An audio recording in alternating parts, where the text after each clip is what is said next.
Okay student, so I start the story. देखो lesson 4 का नाम क्या है? Government policy for business growth, is it? Lesson number 4, चलो मेरे साथ फिर से सभी बच्चे एक साथ बोलेंगे। लेसन नंबर 4 का नाम क्या है? Government policies for business growth, बराबर है, यही है। Government policies for business growth, एक बिजनेस के ग्रोथ के लिए ये गवर्नमेंट के पॉलिसीज क्या है, ये गवर्नमेंट के पॉलिसीज किस प्रकार से ये बिजनेस को ग्रोथ के लिए हेल्प करता है। आइए ये देखो, एक चीज बहुत ही क्लियर है कि बिजनेस की ग्रोथ कहीं ना कहीं गवर्नमेंट के हाथों में होती है। कहीं ना कहीं ये बिजनेस कितना आगे बढ़ाना चाहिए, ये इसकी डोर जो होती है ना, वो गवर्नमेंट के हाथ में होती है। और ये गवर्नमेंट किस प्रकार से बनाती है? पॉलिसीज के थ्रू। तो इसकी स्टडी हम बाद में करेंगे स्टूडेंट, कि गवर्नमेंट के पॉलिसीज क्या है और कैसे उस प्रकार से बिजनेस का ग्रोथ होता है, ये चीज को हम बाद में पढ़ेंगे। पहले आज हम इसके पीछे जो इतिहास छिपा हुआ है उसे पढ़ेंगे। स्टूडेंट देखो, गवर्नमेंट इस चैप्टर में मैं आपको एक चीज पहले बता देती हूँ कि इस चैप्टर का जो 60-70% जो दिया हुआ है वो 3 चीजें दी हुई है, ठीक है। इस चैप्टर में 60-70% जिसके ऊपर ये चैप्टर बना हुआ है वो 3 चीजें हैं। एलपीजी, अब आप बोलोगे मैम ये एलपीजी तो हमने सेकंड लेसन में बताया था। एग्जैक्टली सेकंड लेसन में जो मैंने एलपीजी बताया था स्टूडेंट्स, वो मैंने फैक्टर समझाने के लिए जो उसके 3 जो मैंने एनवायरमेंटल फैक्टर पढ़ाया था, लीगल पॉलिटिकल एनवायरमेंट, और लीगल पॉलिटिकल एनवायरमेंट के ये 3 फैक्टर्स आते हैं, लीगल, पॉलिटिकल एंड गवर्नमेंट। तो मैंने इसको याद करके कैसे रख सकते हैं आप ये 3, इसलिए मैंने उसको शॉर्ट फॉर्म एलपीजी बताया था, ठीक है। लेकिन वो पॉलिसीज नहीं है। अब आप जो इस लेसन में पढ़ोगे वो ये एक्चुअली गवर्नमेंट के पॉलिसीज है। LPG, L for liberalisation, P for privatisation and G for globalisation. ये 3 चीजों को आपको इस लेसन में जो दिया हुआ है सिर्फ और सिर्फ 60-70% आपको ये 3 चीजों के ऊपर पढ़ना है। ओके स्टूडेंट, तो अब ये 3 चीजों को हम बाद में पढ़ेंगे, इस लेसन को भी हम बाद में छुएंगे। पहले अब हम स्टार्ट करते हैं जो इसके पीछे वेरी इंटरेस्टिंग एक जो हिस्ट्री छिपी हुई है, हम ये बताएंगे। ये चीज जो मैं आज बताने जा रही हूँ, भले ही ये एग्जाम में इसके ऊपर कोई क्वेश्चन नहीं आएगा, लेकिन ये लेसन के ऊपर क्वेश्चन आएगा। लेकिन ये लेसन मैं फिर से बता रही हूँ कि आज का जो मैं हिस्ट्री बता रही हूँ वो समझेगा तो लेसन समझेगा, लेसन समझेगा तो आप एग्जाम में क्वेश्चन दे का आंसर टिक कर पाना आपके लिए आसान है। ओके, तो स्टूडेंट क्या रहा था ये इतिहास, ऐसा क्या हुआ था 1991 में, ठीक है। 1991 में इकोनॉमिक रिफॉर्म्स हुआ था इंडिया में। ये कितने बच्चे हैं जिनको पता है? जिनको पता है वो यस लिख के भेजो। कितने बजे कहीं ना कहीं इकोनॉमिक्स में या कहीं ना कहीं इसके पहले आपने ये चीज तो सुना है कि 1991 में हमारे देश में बहुत बड़ा बदलाव हुआ था, जिसे इकोनॉमिक रिफॉर्म्स कहते हैं। मुझे कुछ बच्चों के यस आना शुरू हो गए हैं, इसका मतलब उन बच्चों को इतना पता है। और जिन बच्चों के यस नहीं मिले हैं इसका मतलब उनको नहीं पता है। तो वो लोग बच्चे ध्यान से सुनेंगे, मैं उन्हें बता रही हूँ कि 1991 में हमारा देश में जो बदलाव हुआ था अनबिलीवेबल, उस जिसे इकोनॉमिक रिफॉर्म्स कहा गया, कि इतना देश बदला। और 1991 से लेकर तो आज 2021 ऑलमोस्ट 31 ईयर्स में देश पूरा बदल चुका है। 1991 से पहले का जो देश था, पहले का जो भारत था, वो टोटली अलग था। और 1991 के बाद आज तक जो भारत है वो टोटली अलग है। तो डियर स्टूडेंट, आज ऐसा क्या रहा था, ऐसा क्या हुआ था 1991 में, आज तक के आपको शायद किसी ने नहीं बताया होगा, लेकिन आज ये आपका सीए फाउंडेशन आपको बता रहा है। ये आपका सीए फाउंडेशन आईसीए की मेहरबानी से आप ये पढ़ रहे हो, ठीक है। कि 1991 के बाद का भारत तो आप देख रहे हो, लेकिन 1991 के पहले का भारत क्या था वो आज आप पढ़ोगे। आज मैं बताऊंगी आपको कि ऐसा क्या हुआ था जिसके वजह से 1991 में इतना बड़ा चेंज, इकोनॉमिक रिफॉर्म्स भारत में हुआ, इतना बड़ा चेंज हुआ जिससे कई सारे बदलाव भारत में देखने को मिले। कई ऐसे सडन चेंज, हर दिन चेंज, ये सिनारियो ही कुछ और था। तो ऐसा क्यों हुआ, इसके पीछे 1991 के पहले क्या ऐसा हुआ था, आइए स्टार्ट करते हैं। मैं आपको आज बता रही हूँ। सारे स्टूडेंट ध्यान से सुन रहे हैं, ठीक है? इसके बीच में पढ़ाने के बाद में क्वेश्चन भी पूछूंगी, क्योंकि इतनी अच्छी स्टोरी में बता रही हूँ तो डेफिनेटली ये तो मुझे जानना जरूरी है कि आप लोगों को स्टोरी कितनी समझ रही है, क्योंकि मैं देख तो नहीं पा रही हूँ ना। ओके, तो स्टूडेंट ये चीज 1991 में इंडिया में इकोनॉमिक रिफॉर्म्स हुआ था, ये आपको पता है, वेरी गुड। अब हम ये बता रहे हैं कि ऐसा क्या हुआ था जिसके पीछे ये इकोनॉमिक रिफॉर्म्स आया, समझा स्टूडेंट? देखो, जनवरी 1991 में, अब मैं स्टोरी बताना शुरू कर रही हूँ, ऐसा क्या हुआ था, इकोनॉमिक रिफॉर्म्स क्यों आया भारत में। जनवरी 1991 में भारत की सिचुएशन ऐसी थी जब भारत के पास सिर्फ 7 दिन के पैसे थे, सिर्फ 7 दिन के पैसे थे कि वह, क्योंकि ये आपको आज भी पता है कि हमारे भारत देश में जो ऑयल, पेट्रोलियम, डीजल, ये सारी चीजों का जो प्रोडक्शन है भारत में आज भी 10 से 20-15% ही होता है, ठीक है? 80% ऑयल अरेबियन कंट्रीज, ठीक है, गल्फ कंट्रियों से आता है। भारत वहां से गल्फ कंट्रियों से ऑयल लाता है। क्यों, ये आपको आज पता है। लेकिन उस समय तो पूरा 100% इंडिया गल्फ कंट्रीज पर डिपेंडेंट था ऑयल्स के लिए, ठीक है? अब ऑयल अगर नहीं है, अगर आपके पास कोई ऑयल नहीं है इंडिया में, समझ लो ऑयल नहीं है, अगर एक पेट्रोल नहीं होता, एक डीजल नहीं है, ऑयल नहीं है, सोचो रोड पे गाड़ियां क्या चलेगी, सोचो इंडस्ट्रीज कैसे चलेगी, ठीक है? ये आप सोच सकते हो, अंदाजा लगा सकते हो। तो जनवरी 1991 में भारत की सिचुएशन ऐसी थी कि भारत के पास सिर्फ 7 दिन का पैसा था कि उतने 7 दिनों तक रोज 500 करोड़ रुपीस का एक महीने में इंडिया गल्फ कंट्री से, ईरान, सऊदी अरेबिया, यूएई से पेट्रोल मंगवाता था उस टाइम पर। कितना? 500 करोड़ रुपीस का पेट्रोल एक महीने का। सोचो कितना पैसा भारत देश के पास था, 7 दिन के पैसे बचे थे। तो उस समय जो गवर्नमेंट थी इंडिया की, वो बहुत टेंशन में आ चुकी थी कि 7 दिन के बाद इंडिया का क्या होगा, कि हमारे पास कुछ भी पैसा नहीं है, 7 दिन तक ही हम पेट्रोल ले सकते हैं, ऑयल ले सकते हैं, अगर इन कंट्री में ऑयल नहीं होगा तो देश का क्या होगा, ठीक है? अब ऐसे सिचुएशन में क्या हुआ, ठीक है? अब ऐसे ऑफ कोर्स गवर्नमेंट तो टेंशन में आएगी कि भाई 7 दिन तक के चलेगा देश, 7 दिन के बाद क्या देश बंद हो जाएगा? उस समय पर जो आरबीआई के गवर्नर थे, जिसका एस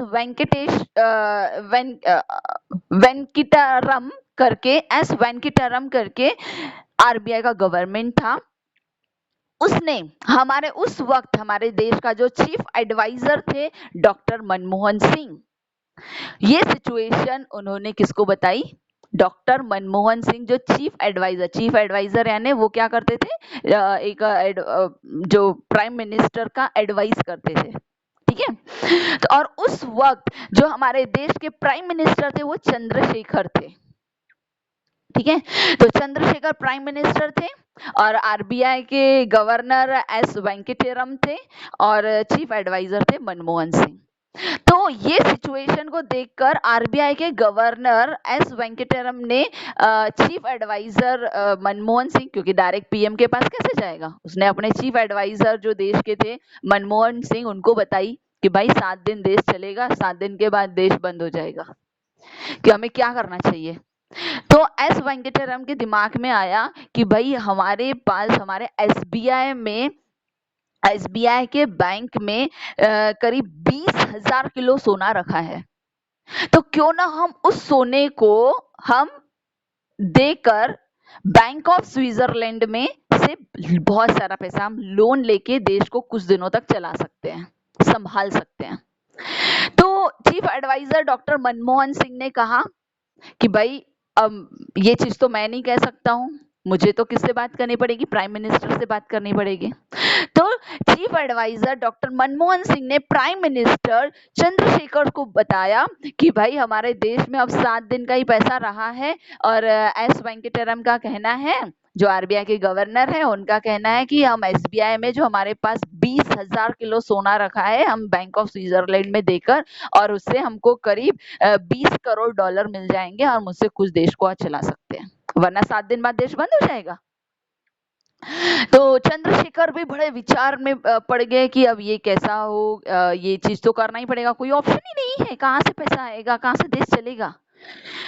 तो उन्होंने उस टाइम पर जो फाइनेंस मिनिस्टर थे वो यशवंत सिन्हा थे, तो यशवंत सिन्हा को बताया, और कोई भी हमारे देश में आज भी अगर कोई भी फाइनेंस से रिलेटेड, पैसे से रिलेटेड अगर कोई चीज फाइनल होती है तो फाइनेंस मिनिस्टर करता है।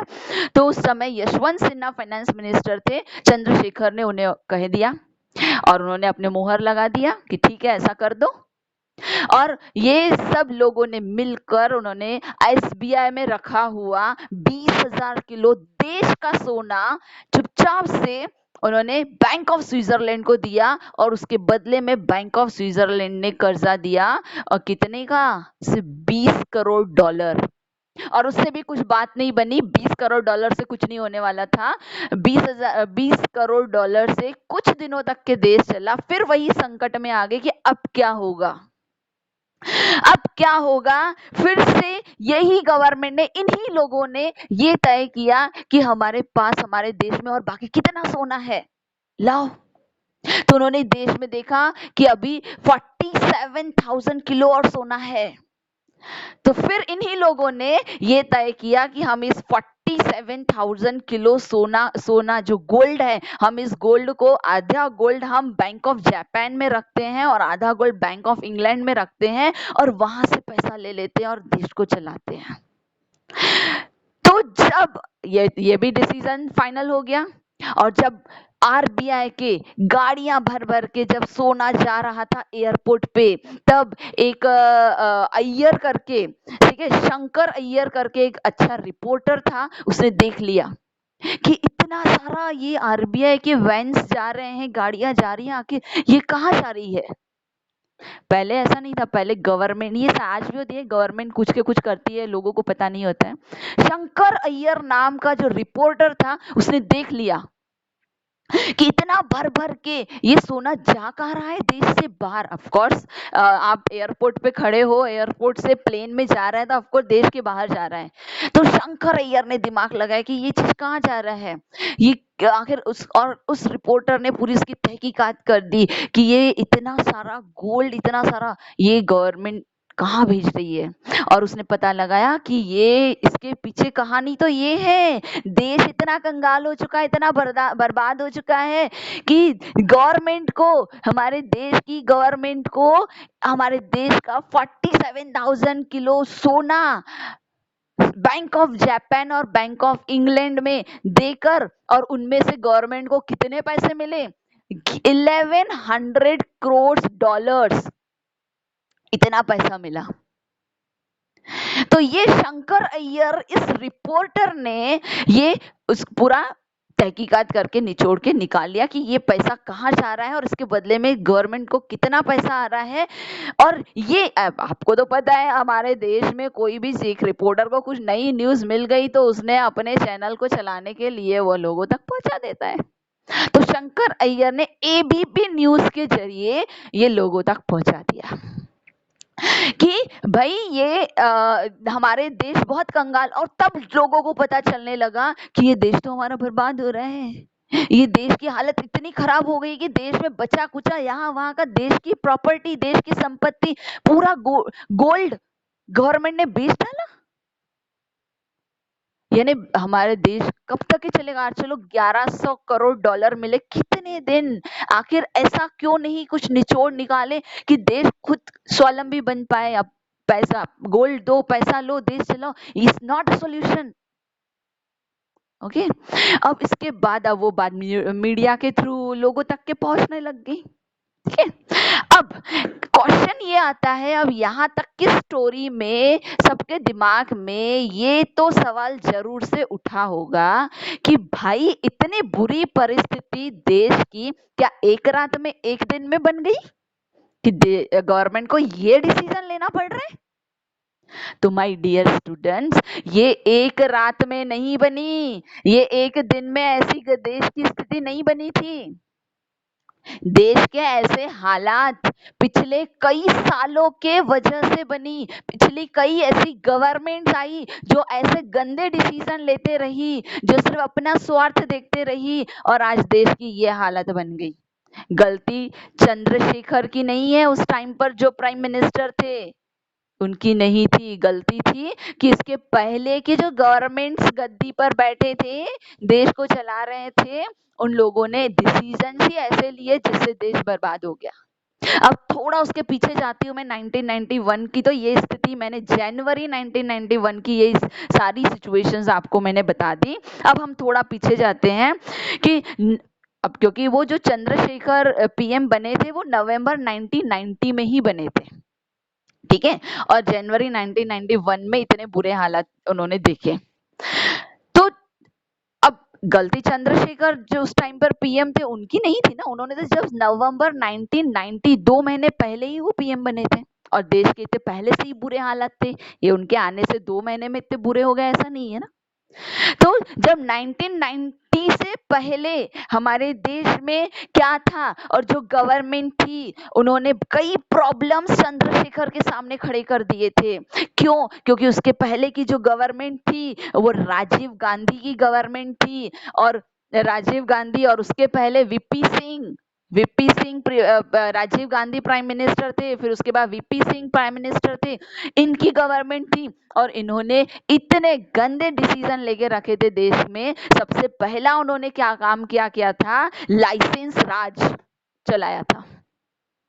लाइसेंस राज क्या है मैं आपको बताती हूँ कि उन्होंने लाइसेंस राज ये होता है कि जहां पर सिर्फ और सिर्फ जो भी काम करेगी गवर्नमेंट करेगी। अगर कोई बंदा करना चाहता है, जैसे आज मुझे समझ लो किसी घड़ी की दुकान खोलनी है तो लाइसेंस लो। आज अगर मुझे कपड़े का बिजनेस करना है, लाइसेंस लो।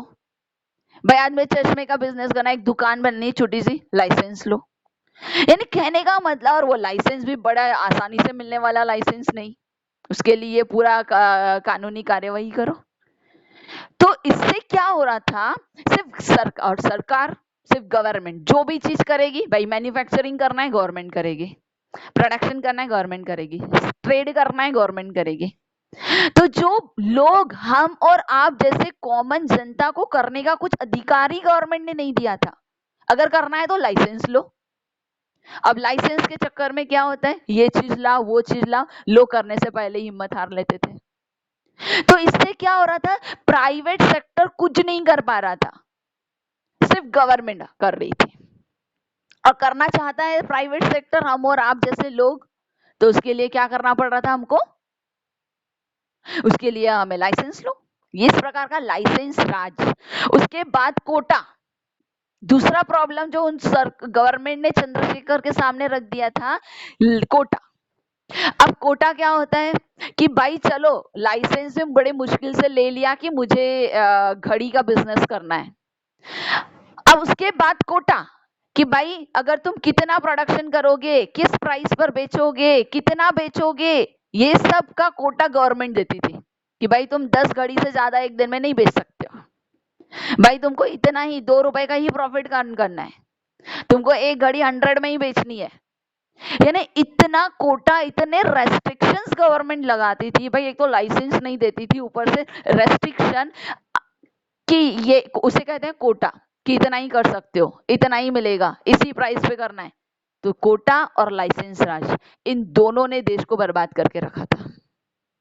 ठीक है, तो स्टूडेंट्स, अब ये पिछली राजीव गांधी की गवर्नमेंट थी या वीपी सिंह उसके बाद बने, इन्होंने लाइसेंस राज और कोटा ये क्यों बनाया? उनको अनसेफ लगता था कि अगर हम लोगों के हाथ में सब दे देंगे तो लोग तो देश को खा जाएंगे।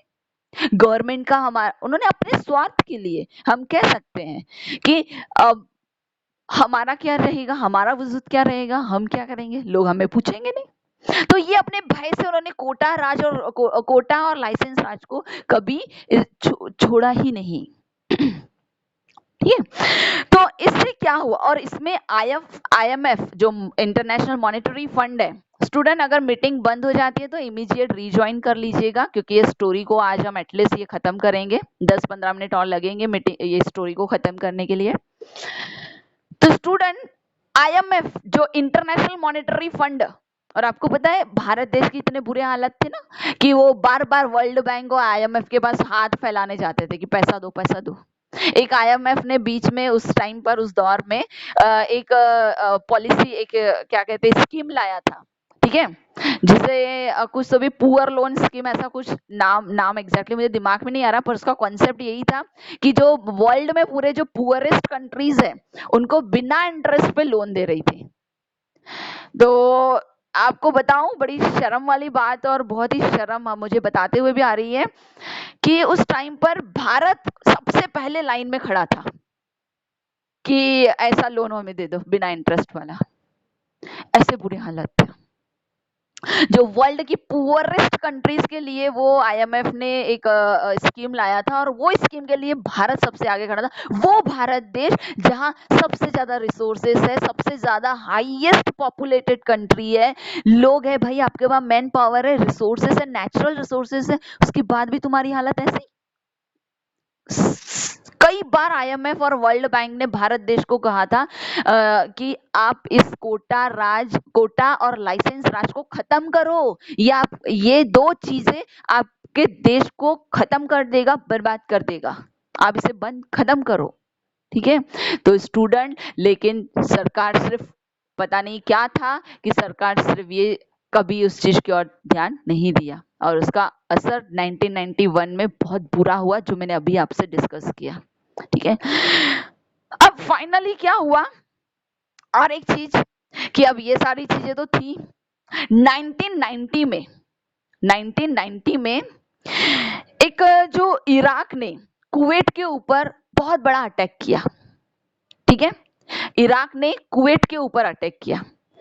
अब जैसे कुवैत का काफी सारा लॉस हुआ, आपने एयरलिफ्ट मूवी देखा होगा ना, तो उसमें इसका थोड़ा बहुत आपको, उसी के ऊपर एक्चुअली वो मूवी बनी हुई है। तो 1990 में इराक ने कुवैत पर हमला किया, अटैक किया, और जब ये चीज अमेरिका को पता चला, अमेरिका तो वर्ल्ड का बहुत बड़ा ताकतवर देश है, अमेरिका को पता चला, तो अमेरिका ने कहा कि हमारे कुवैत पे इराक ने हमला किया। तो अमेरिका को बड़ा गुस्सा आया, अमेरिका ने सोचा इसका बदला तो हम लेंगे, और ठीक 2 महीने के बाद अमेरिका ने इराक के ऊपर अटैक किया, क्योंकि अमेरिका का बहुत प्यारा देश है कुवैत, उनके साथ बहुत उनके टर्म्स हैं। तो अमेरिका ने इराक के ऊपर हमला किया, लेकिन जब अमेरिका को अटैक करना था इराक के ऊपर, तो अमेरिका से अगर इराक जाना है, ठीक है, तो अमेरिका के जो लड़ाकू विमान अगर इराक तक पहुंचेंगे तो उस बीच मुंबई आता है, और मुंबई में उनको फ्यूल की जरूरत थी, उनके क्योंकि जो विमान थे अमेरिका से निकलकर डायरेक्ट इराक तक पहुंचने जितना हम फ्यूल उसमें नहीं डाल सकते, तो उनके जो पायलट है, उनके जो सेना है, उनके जो सोल्जर्स है, और उनके जो विमान से प्लेन्स थे, ठीक है, उनके फ्यूल डालने के लिए अमेरिका को इंडिया की हेल्प लेनी थी। तो अमेरिका ने इंडिया के प्राइम मिनिस्टर को कहा कि चंद्रशेखर को, कि आप, नहीं चंद्रशेखर उस टाइम पर नहीं थे, उसके पहले ही थे, तो उन्होंने कहा अमेरिका ने कि मुझे, हमें इराक पर अटैक करना है, और उसमें बीच में मुंबई आ रहा है, और मुंबई में हमारे लड़ाकू विमान मुंबई एयरपोर्ट में उतरेंगे, उनमें तुम फ्यूल्स भी डालना है और हमारे पायलट्स को खाना खिलाना पिलाना है, तो ये हेल्प करनी है। अब भारत देश सोचने में पड़ गया, अगर हमने अमेरिका की मदद कर दी, ऊपर से हम पूरा का पूरा हम अरब कंट्रीज पे डिपेंड है, इराक पर डिपेंड है ऑयल फ्यूल्स के लिए, तो हमारे रिलेशन उनसे खराब हो जाएंगे। लेकिन क्या करें, भारत के पास कोई ऑप्शन नहीं था। उस समय सुब्रमण्य स्वामी, आपने नाम भी सुना होगा, ठीक है, तो उनको अमेरिका बुलाया गया और उनको कहा गया कि भाई आप हेल्प करो, लेकिन भारत की परिस्थिति थी अगर हम अमेरिका को मदद करेंगे तो हमारे इराक के साथ संबंध खराब होंगे, और हम इराक पर डिपेंड है फ्यूल्स के लिए। तो लेकिन इसका विचार न करते हुए भारत को बहुत सारा पैसा चाहिए था, तो पैसे के लिए अब उस टाइम पर मौके का, हम कहते हैं ना मौके पे चौका मारना वाला काम किया भारत ने कहा ठीक है हम तो तुम्हारा काम कर देंगे। अमेरिका ने कहा कि हम आपको 2 गुना पैसे देंगे। तो सुब्रमण्य स्वामी ने कहा कि नहीं, हम आपका ये काम करेंगे लेकिन हमको 2 गुना पैसे नहीं चाहिए इसके, यानी आप जितना खर्चा करोगे ना फ्यूल्स वगैरह पे, उसके 2 गुना डबल पैसा अमेरिका बोला था हम आपको देंगे, डबल ट्रिपल देंगे। तो सुब्रमण्य स्वामी ने कहा हमको डबल ट्रिपल पैसा नहीं चाहिए, हमको $2 बिलियन चाहिए, $2 बिलियन चाहिए हमको, और फिर हम आपका ये काम करेंगे। अमेरिका खुद बहुत ज्यादा अग्रेसिव था, अमेरिका ने मान लिया ठीक है हम $2 बिलियन भी हम आपको दे देंगे और आप हमारा ये काम करो। और मैं आपको बता दूं 9 जनवरी 1991 में, 9 जनवरी 1991 की बात है, अमेरिका ने इराक पर बहुत बड़ा हमला, नहीं 9 जनवरी को पहले वो मुंबई पहुंचे उनके लड़ाकू विमान, और इंडिया ने वो सारे फ्यूल्स वगैरह डाल दिए, उनको खिलाया पिलाया, और 17 जनवरी को अमेरिका ने इराक के ऊपर बहुत बड़ा हमला किया। और इस हमले के बाद जब विन कौन हुआ, ऑफ कोर्स अमेरिका हुआ, और 18 जनवरी को नेक्स्ट डे इंडिया के ट्रेजरी में, इंडिया के अकाउंट में $1.3 बिलियन क्रेडिट हो गए।